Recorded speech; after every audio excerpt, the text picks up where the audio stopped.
My name is John, and I'm 45 years old. I want to share something from my past and get some advice. This happened about 10 years ago when I was married to Sarah, my first wife. We were married for 5 years and had 2 kids, Lily and Ben, who were 5 and 3 at the time. Life was good, and everything was normal until one day. One morning, as I was driving to work, another car speeding from the other direction crashed into mine. The next thing I remember was waking up in a hospital, all bandaged up. A nurse told me I had been in a coma for 2 days. I was thankful to be alive, but I didn't know what was waiting for me. A week later, my doctor told me that my lower body was paralyzed, and I might never walk again. I was crushed. Sarah cried when she heard the news. It was tough for her, having to take care of the house and the kids on her own. I fell into a deep depression. I couldn't accept the fact that I'd be in a wheelchair for the rest of my life. Every day, I just stared at the walls in my hospital room, wishing things were different.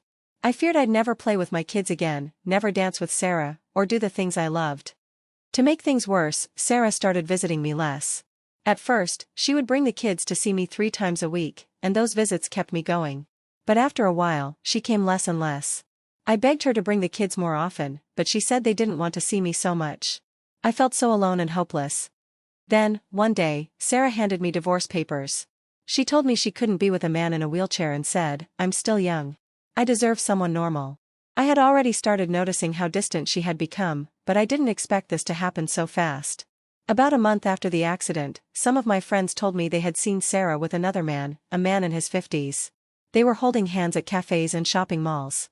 Some people said she'd been seeing him before my accident, while others thought she just got involved with an older, wealthy man because she was desperate. It had been barely 2 months since the accident, and I was still in the hospital when I got the divorce papers. I'm calm now as I write this, but back then, I was a mess. I was heartbroken, stuck in a wheelchair, divorced, with no money and no savings because I'd spent it all on bills and the kids' education. I had insurance that covered some of my hospital bills, but I still had to use up my savings to pay for the rest. In the end, I had nothing left. I wanted to scream, hit my head against the wall, and curse everything. I don't know how I stayed strong, but something inside me kept me going. Maybe it was the desire for revenge. After leaving the hospital, I moved back to my parents' house. I was 35 years old, divorced, with no job, and completely dependent on my elderly mother. She was a florist and ran a small shop in the suburbs. With her pension and the small income from the shop, she was able to support us. Even though money was tight, she still helped me. It was so painful being a 35-year-old man relying on my 62-year-old mother. Not long after I got out of the hospital, I went to see my kids. When I got to the house, it was locked. The neighbors told me that Sarah had moved in with her new boyfriend and taken the kids with her. They said he was a rich, older man who had been married 3 times and had no kids. Some people even called Sarah a gold digger, saying she was only with him for his money. I found out where her boyfriend lived and went there. When I showed up, Sarah wouldn't let me see the kids. She said they had already adjusted to her new boyfriend and called him Daddy. She told me that seeing me would only confuse them more. When I insisted on seeing them, she threatened to get a restraining order. I didn't have any money to hire a lawyer, and I was barely surviving on my mother's small income. I had no choice but to back off. Less than 6 months after my accident, and just a few months after our divorce, Sarah was already living with another man. I was disgusted. I asked her how she could move on so quickly, but she just ignored me. I know it wasn't mature, but I was a father stuck in a wheelchair. What else could I do? I begged her to give me one chance to prove myself, but she called me a burden in her life. I asked her if she had been cheating on me before the divorce since she was already living with this man so soon after. She told me it was none of my business and told me never to show my face to her again. I stood there, thinking about our 7 years of marriage, wondering how she could replace me so quickly. With tears in my eyes, I left. I went back home, feeling completely defeated and humiliated. I cried like a little kid in front of my mother, who comforted me and told me to take control of my life again. At first, I felt lost and didn't know what to do, but I decided to help my mom in her flower shop. I started making bouquets, serving customers, and cleaning the shop. Over time, I realized that the business could grow a lot, but my mom was too fragile to handle it alone. I reached out to some of my old contacts and managed to get contracts with event planning companies to provide flowers for their events. Slowly, I built a team and began taking on contracts for decorating venues. Eventually, I started my own event management company. It took me 10 years to rebuild my life, but I did it. Throughout all of this, my mom always supported me. She motivated me to get back on my feet. A year after my accident, I found out that Sarah was leaving the city with our kids and her boyfriend. I rushed to the house to see my kids, but by the time I got there, they were already gone. Before that, I had tried many times to reach out to them, but Sarah always insulted me and pushed me away. Sarah had full custody of the children, so she could make all the decisions for them. Since I was struggling both physically and financially, I couldn't fight for joint custody. I also couldn't challenge her restraining order because I was too broke to hire a lawyer, while Sarah had her wealthy boyfriend, Evan. I wasn't sure if Evan had been with Sarah before my accident or if he came into the picture after, but I knew he was rich and had a lot of inherited property. Over the last 10 years, whenever I heard any leads about my children, I would travel to try and meet them, but I never succeeded. Sarah constantly threatened to have me arrested. With her boyfriend's wealth and connections, it seemed like they could do anything and get away with it. By the way, even after 10 years of living together, Evan never married Sarah. A year ago, I finally filed for joint custody.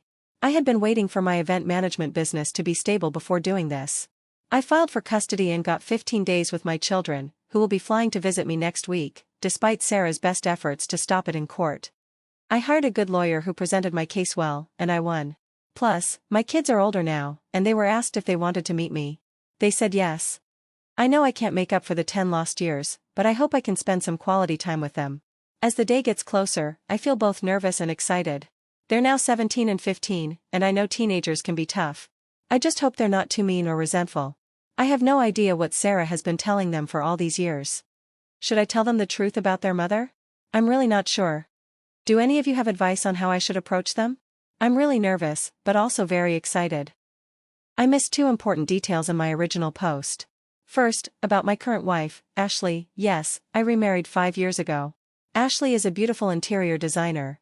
I met her at an event where she was designing a wedding venue, and we were providing the flowers. It wasn't love at first sight, but we got along well.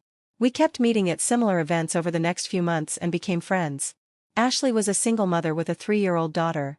She suggested the idea of starting the event management company because she had worked for one for many years and knew the business well.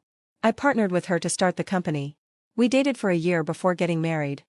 Now, we live as a happy family of 4, Ashley, her daughter Anna, my mother, and me. Anna was happy to get a grandma, and so was my mom. The second thing I missed is about the accident compensation. I was hit by a speeding truck, so the logistics company that owned the truck should have paid me. But back then, the company got away with paying nothing by making the accident seem like my fault. I couldn't afford a good lawyer, so I didn't get any money. You know how big companies protect themselves by paying expensive lawyers. After I married Ashley, she suggested I reopen the case since we could now afford a better lawyer. The case is still in court, but my lawyer has given us a good feeling that it will be in our favor. Now, back to the story. As I mentioned before, my children were finally going to visit me after 10 years since our divorce. I was excited but nervous, and Ashley supported me through it. I went to pick them up from the airport. Lily is 15 now, and Ben is 13. They've grown into beautiful teenagers. At first, everything was awkward. We didn't know what to say to each other. On the drive home, I tried to start a conversation by asking about their school and the city, but I avoided talking about their mother. They didn't bring her up either. They were quiet, maybe waiting to put in their earphones, like most teenagers. When we got home, Ashley greeted us. The kids looked surprised, like they didn't expect her to be there. I didn't understand why they were surprised. If their mom could live with another man right after our divorce, why couldn't I remarry? Ashley had set up the guest room for them. We had lunch, and Ashley showed them the vacation plan we'd prepared. They didn't get excited, but they didn't reject it either. It was confusing for Ashley and me. After a while, they went to their room. Then, I got a call from Sarah, accusing me of tricking the kids. She said I had brought them here so Ashley and I could manipulate them. I was shocked by her behavior. She accused me of hiding my marriage from the kids. I didn't know what to say. I hung up, but she kept calling. I decided it was time to talk to my kids about it. I called them and asked what was wrong. After some hesitation, they told me they were mad at me because their mom told them I had abandoned them. Sarah had filled their heads with lies about me. I decided to tell them the whole truth. It wasn't me who left, but their mom who moved on to another man as soon as she could. They were young when it happened, but they remembered some things. I explained how Sarah took them to her new boyfriend's house and how she chased me away every time I tried to contact them. I even showed them the restraining order and all the times I tried to reach out. The kids were in tears and felt bad for believing their mom's lies all these years. Ben, my younger son, told me that he had once tried to reach out to me on social media, but Sarah found out. She guilt-tripped him and made him promise never to contact me again. The kids also told me that Sarah's husband mistreated them. At family gatherings, Sarah and the kids were treated poorly because she wasn't married, even though the man paid for their education. He wasn't a father to them. It broke my heart to hear what my children had been through. After all the truths came out, we hugged and cried together. We went on a week-long vacation to Florida, where we had an amazing time. Lily and Ben bonded with Ashley and Anna, who was turning 8. It made me so happy to see my family together. My kids posted our family photos online with the caption, "Happy Family." When Sarah saw them, she called them and yelled at them for being foolish. She blamed them for betraying her by connecting with us. She even sent me a text, threatening to stop me from seeing them if I turned them against her. I just laughed off her threats and enjoyed the rest of our vacation. After we got back, my kids met my relatives, who were thrilled to see them. It felt great to see the old family bonds coming back. Before they left, they promised to keep in touch, even with Sarah's threats. They said they felt suffocated in her house and would live with me after finishing high school. I hugged them goodbye, and they went back. Later, they confronted Sarah about the lies she told, but she turned everything around, blaming me for manipulating them. It's been a few months since they returned, but we stay in touch regularly, and I hope they'll be back with me soon. Thanks for reading. I know it's been a while since I updated, but a lot has happened. After meeting with my kids 3 months ago, my court case with the logistics company was finally settled. Guess what? I received a big compensation, not just for the accident, but for the unfairness of the first trial. I don't know if I mentioned it before, but in the first trial, the logistics company, whose truck hit me, twisted the facts and made it seem like the accident was my fault. Because of that, I didn't get any compensation. After Ashley encouraged me to appeal, I won the case this time. I told my kids the good news, and they were just as happy as I was. They wanted to come live with me, and I promised them they would stay with me for good. About a month later, Sarah showed up at my office. She took my hand and asked for forgiveness. I was shocked by her sudden visit. She confessed that after my accident, she was desperate and found an older man who wanted a younger woman. I didn't know about the term sugar baby until I looked it up that day. This man had been hurt by younger women who took his money, so he decided to settle for someone older, Sarah, who was 32 at the time. She had 2 kids, which made him trust her more. The man told her he wouldn't marry her but would keep her as his mistress because he didn't want to share his money with my kids. Sarah agreed because he promised to take care of her and pay for the kids' education. I asked why she didn't get a job, and she said she had never worked and didn't think she could live like her boyfriend provided for her. She kept saying she did it all for the kids' future and claimed they would have been poor if she hadn't done it. I got really upset and yelled at her. I said she should have given me a chance to get better. If she really cared about the kids, she could have talked to me before leaving. I told her I had moved on and didn't care about her pleas. She brought up happy memories, like our wedding and the birth of our kids, but I just shrugged them off. I told her I was a different person now, and those memories didn't matter anymore. Then, she said something horrible. She said that she and the kids were my real family, not Ashley and Anna. She even claimed Anna wasn't my daughter and that I could never have a true family with Ashley and Anna. I was disgusted by her words. She asked me to take her back so we could be a family again.